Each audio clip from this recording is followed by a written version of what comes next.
It's the Bulls Podcast, episode 43. Hey, Chicago Bulls fans. It's time for your Bulls Podcast. Here are your hosts, Marcus Couch and Wyse Black. Welcome to the Bulls Podcast, coming to you from bullspodcast.com. This is where we bring you the latest news, reviews, rants, rumors, and opinions on the players, coaches, and front office of the Chicago Bulls. My name is Marcus Couch, and with me is my co-host, Mr. Wyse Black. For sure. What's up, Marcus? What's up to all my Bull lifers out there, man? I cannot say that I'm too happy right now. I'm able to talk to you guys, so I'm going to take what I can get. So what's up, people? Let's get to it. We got a lot in store this episode, including a Bulls versus Cleveland Cavaliers recap, a way too early Rookie of the Year odds presentation, and game predictions for the coming week. We'll be right back after this quick timeout. Bulls fans, remember to follow the show on social media at Bulls Podcast and at bullspodcast.com.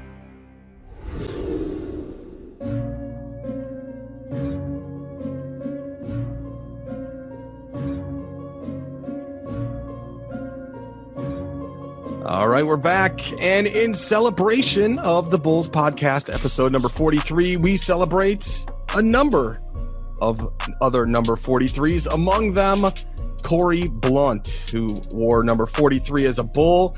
He played in 4 seasons total, playing in 231 games for Chicago. He was drafted in June 1993 by the Chicago Bulls in the first round. And I don't think he ever even got to play with Jordan, man. I don't think so, because they shipped him out June 1995, maybe at that tail end season. I can't really remember. Then he signed back in 2002 with the Bulls and was waived in 2004. Initially drafted for his athleticism, Cory Blount developed a reliable mid-range jump shot over the course of his career, retired in 2004 with 2,200 career points, 2,690 career rebounds, and he was in this movie called Eddie as himself. So number 43, what's up, Cory Blount? Now let's talk about the Bulls versus Cavs recap. The Bulls played the Cavs, and man, they lost the game by the score of 117 to 111. For a while, it was like the Tristan Thompson versus Otto Porter show for the first half. It seemed like they were the only two that were really in the game. The Bulls throughout maintained kind of a steady 8 to 10 point lead and let the Cavs get back right before halftime. They kind of gave them some breath back instead of stepping on their necks.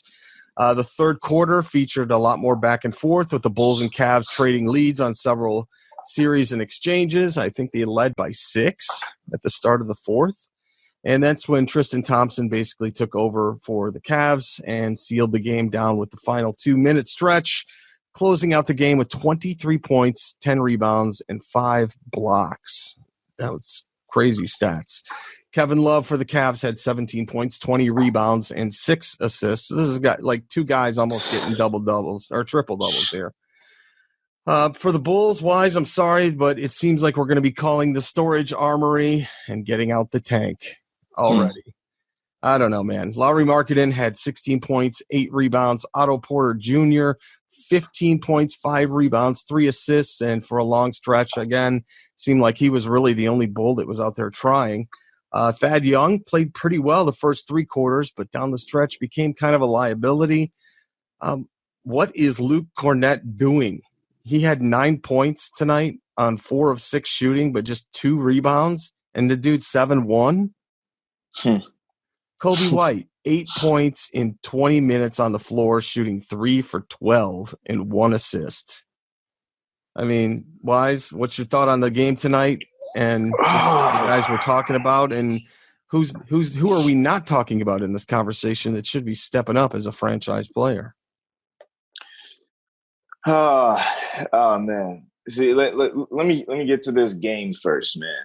Because like these dudes, they've looked the exact same in at least 4 of their first 5 games, disregarding the one versus the Raptors. But outside of that game and all of the others, the Bulls will come out early and look to have, a bit of a handle on the game. In this one tonight, Q1, they look poised offensively overall. Zach pours in 2 triples. Otto comes out aggressive inside with the offensive board and putback, plus, he got to the line a few times as well. And they even managed to, go on a 15-0 run, I believe, in the first quarter. Quarter 2, I thought Chris Dunn and Thad, I thought they came in and they gave the team a lift off of the bench early. Cornette, he was looking super solid offensively. There was even a time in the second when he blocked Tristan Thompson's shot, and the Bulls were kind of flowing a little bit offensively. But out of nowhere, they just ran dry. Their defense was trash most of the night because the Cavs got whatever they wanted on the perimeter. They were just missing a lot of shots because, they don't have great shooters either, but never mind that. You move to the second half and still no one steps up and takes over the game for us. Laurie is still trying to figure out where his game went. And not to mention, he allowed way too many easy buckets down low for Tristan Thompson and Kevin Love. But we can also attribute that to our poor rebounding, but I'll get to that in a second. Zach, he continues to struggle whenever the team needs him to answer the call late in games so far. Shoot, the only 2 who played fairly decent games was the same 2 who were nearly the only pluses for us versus the New York game, and Thad and Wendell Carter Jr. Outside of them, everybody else, you nearly forget about anything they did that was a plus because they fall off the face of the earth when it matters. The Bulls just continue to collapse late in games versus these trash bag teams that we claimed that we were better than at the start of the season. But hell, how we looking right now, we going right back to the lottery. For the life of me, I can't get what's going on with this team, man. While I was watching the game, I got a notepad. This was in the end of the third quarter. I got out a notepad and I just started writing down what I thought were some of the top issues for the team. Well, one of them that I looked at was lack of a takeover fourth quarter player. I wish that there was Zach LaVine or even Lloyd Marketing, but neither one of them are ready for the job, clearly. Neither one of them are stepping up and taking the crown for that on this team. We clearly do not have an alpha dog on this team, a guy who's going to be give me the ball and move out the way. I got us. Lacking that sorely. Lack of rebounding. Our rebounding is trash, bro. In the New York game, I even went back and looked at that really quickly. New York grabbed 63 boards to our 38. Yeah. 38. Tonight, the Cavs grabbed 47 rebounds to our 32. Come on, man. And a lot of them are hustle rebounds. They give up a ton of offensive boards. Not even just tonight. In prior games, they just give up a ton of offensive boards, and that tells me they just not hustling. Another point, poor rotation defense. These teams are getting whatever they want. The Cavs really could have blown us out if they were just knocking down their perimeter shots. Right. Chetty Osman, he came in and he gave them a spark from 3, but outside of him, everybody else was just missing wide open threes. Colin Sexton, he had plenty of open threes, but he was just bricking them.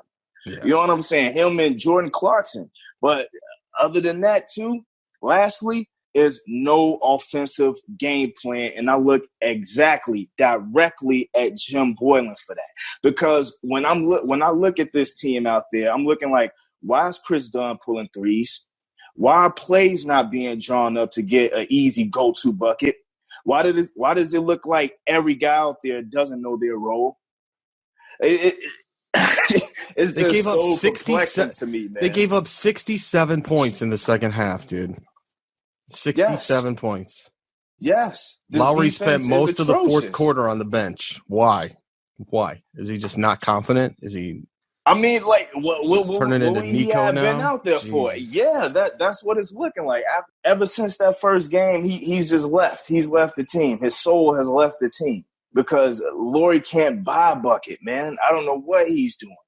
I'm sorry to say it, man, but I don't want to say that I'm losing faith, but golly, man, like we are no better than the Cavs, Charlotte, We're and all worse. these We're teams that last we in were the talking East. about. Look at us. Bro. Look at us. The proof is in the pudding. The last 4 straight games, we have been out-rebounded by double digits in every single game. The Bulls are negative 57 through 5 games. That means the other team got 57 more rebounds than we did.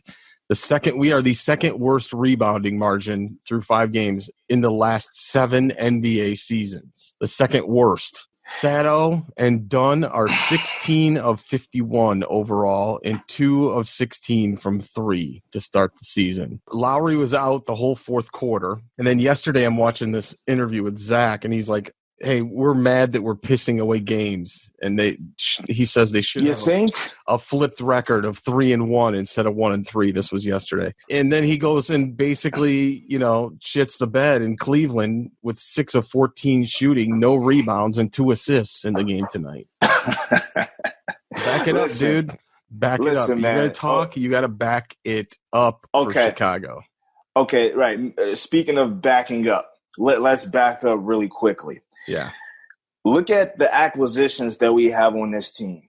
Thad Young, when he was in Indiana, that dude was pouring it in. Yeah. He was a super productive player. Heck, he's been really productive with us so far. Yeah, yeah. Sato, he was very productive with the Washington Wizards. He hasn't done that with us so far.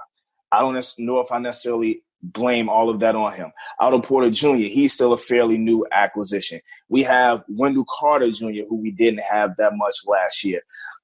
Laurie, Zach, we have all of our horses. Everyone is in attendance. So what is the problem? That game that we pulled out in Memphis, sure, yeah. We won that game because we were supposed to win that game, but that's because of raw talent, which we have on this team. We have a lot of raw talent.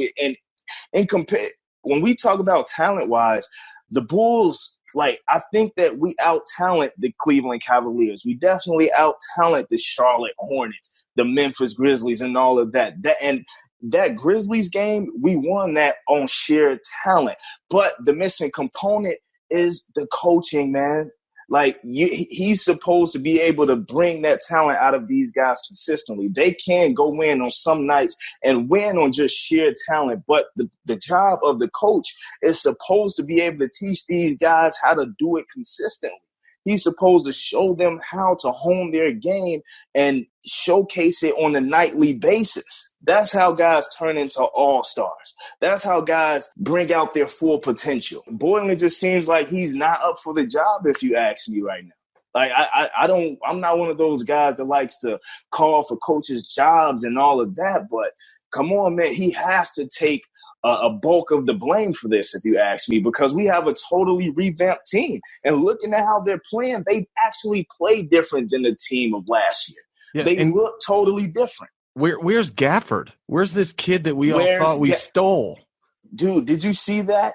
Late in the first quarter, Wendell Carter Jr., he has 2 fouls. He has 2 early fouls. He puts in Luke Cornett, which was fine, cool. But I guess Luke Cornett got gas, and he throws Wendell Carter Jr. back in when he could have potentially picked up a 3rd foul in the first quarter instead of just telling Gafford, come on. Yeah, give me 5 minutes of good ball. And Luke Cornett's defense has been horrendous so far. I get it. He got a decent block, but it's not just about that. It's not just about blocking the shots. What about your lateral movement? What about your rotational defense? The rebounding. Those are all things that Gafford was doing pretty well in the preseason games. And I'm not going to count the summer league or whatever, but you just look at the way that he plays as a player. You can tell he's that tough, hard-nosed guy. He is that ilk of Wendell Carter Jr. He plays hard out there. Why would you not put a bulldog out there instead of a poodle in Luke Cornett? At least just to change momentum, man. Even if it's just a series or two. Just to give a guy another couple minutes. Just to see. Just to see. Yeah. Just throw him out there. What would it have hurt? Force them into a timeout with some hustle plays. Do a break. Make them call a timeout. And then bring Wendell Carter Jr. back into the game. And then you got Cornett still fresh for later if we need him. I don't know, man. Is it know heart? what to say. Is it heart? Is that it? They just have no heart? Yeah, I don't think that's it. Like, look at and right. Speaking of a closer too, like I was mentioning, we don't have a closer on the team. It looks like the kid Kobe White seems like our best closer. He seems like the best candidate to be our closer, if you ask me. Not tonight. I know, I definitely get that, but just looking at what he did in that Memphis game, I think we actually would have lost that Memphis game if it wasn't for Kobe. Oh, and even in today's game, he actually did hit a few decent buckets. Now his problem is like he just kind of he misses too. He just thinks about scoring a little bit too much. He needs to slow himself down a little bit, but still he gives that effort and that energy out there on the offensive end to where he's gonna try everything in his power to get a bucket. But I don't know with Zach, man. If everything ain't going right for him, then he kind of it seems like it gets to him when he's missing buckets. You know what I mean? Like the shoot till you miss mentality isn't what Zach has.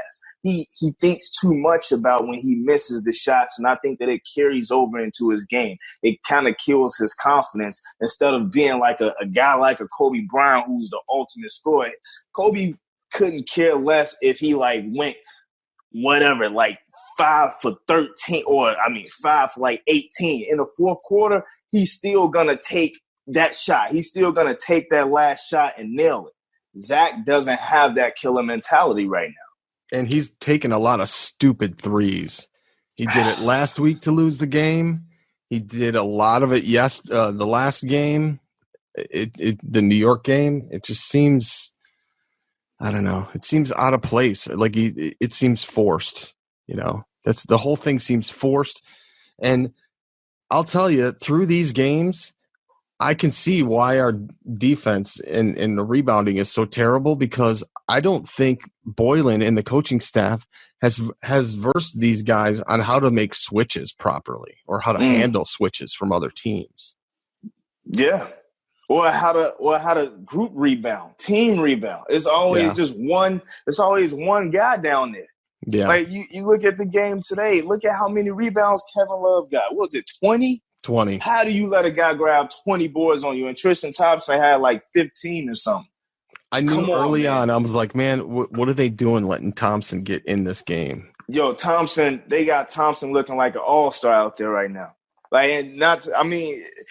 To be that's fair, that's when you throw Gafford in there. But still, that's when you throw Gafford in there and just say, "Hey, hard foul." Max grit with grit. Yeah. Max grit with grit. That's Thompson is one of those hard-nosed, tough players or whatnot, and that's exactly who Gafford is. You can't throw Luke Cornett, a finesse kind of player out there on the guy who's a bully. Yeah. Come on, man. In the day, I would throw Taj Gibson at that guy and exactly. just say, "Hey, bang exactly. him." Exactly. Don't let him get anything. I'm sorry. I really think that it boils down to coaching, man. And I get what you're saying, as far as heart and all that. Yeah, it may be a little bit of that too, but you still got to learn how to use these players to their strengths. And that's what I'm not seeing. These guys are not being used to their strengths, man. He's not drawing up adequate plays and doing things to put these guys in the best position to be effective. All right, well, let's see what they do by the next show. Maybe they'll turn it around. We'll see. But right now we're going to take a short break, and when we come back, we've got the way too early Rookie of the Year odds coming up next. Hey, listeners, if you haven't subscribed to the Bulls Podcast YouTube channel, it's something you need to do right now. You can just search for Bulls Podcast or go to youtube.com/Bulls Podcast and subscribe. We're active with our subscribers and our commenters in every single episode, and I personally respond to every single comment we get. So if you're not subbed up to us in YouTube, please help us out and give us your subscription. Yeah, guys. Also, throw us a few likes on the content we've added for you there too. Help us out, people. You can also search for us on YouTube or go straight to youtube.com/Bulls Podcast and click subscribe. It will definitely help us out a ton.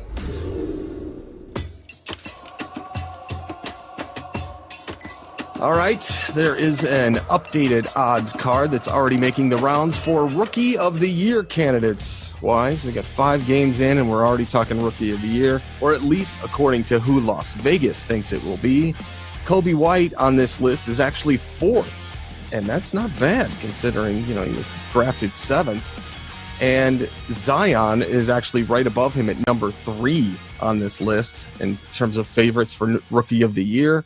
Ja Morant is the number 2 favorite to take Rookie of the Year, and the top pick of all bookies in Las Vegas for Rookie of the Year this year. We kind of made it happen with our lousy game is New York Knicks Duke standout RJ Barrett. That's laughable. I mean, not to say like RJ Barrett's game is laughable, but I mean, it's just the fact that of course Zion is down right now, so that's obviously the reason why RJ Barrett is seen as the consensus probably like Rookie of the Year for now. But I mean, I definitely don't see it.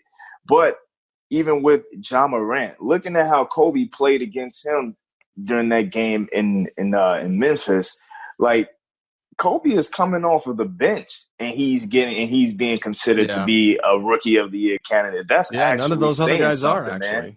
Exactly. They all start for their team. You got Rui Hachimura. He's next on the list under Kobe White. Tyler Hero is a 12. He's been balling. Yeah, he has. Yo. Darius Garland right underneath him. We saw a little bit of him tonight. PJ Washington, and then followed by DeAndre Hunter. That's really odd, man. I don't think even 6 weeks ago we would have thought about that. So here's the odds right now.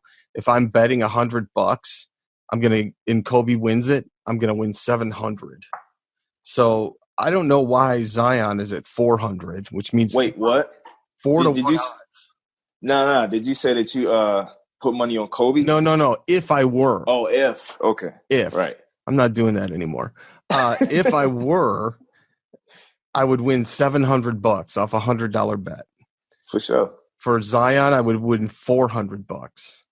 I mean, a month ago, dude, we were talking about Zion being the next LeBron, and it looks like Vegas knows something about Zion and how injury prone he's going to be, and he hasn't even played in a single game. Yeah, man, I don't know what to say about the big young fella because he's just carrying around way too much, man. Those knees can't take it. No, those knees can't. And everyone was talking about that. That's why everyone was shy, about Zion. But it's, I'm hoping that Me too. The kid does pull through because I want to see him. He's electrifying. Like that game that I went to, that preseason game, it was super fun watching that kid play. I bet. So, I bet. All right, the Bulls' next 15 games, this is not in order, but we got Detroit twice, at Indiana, Lakers, Atlanta, Houston, Knicks, Milwaukee twice, Brooklyn, Miami, Charlotte, Portland twice, and Golden State. That's the next 15 games. That's literally like the next month. Yo, D-Rose is going to come here and ball on us. Yeah. D-Rose has been hooping lately.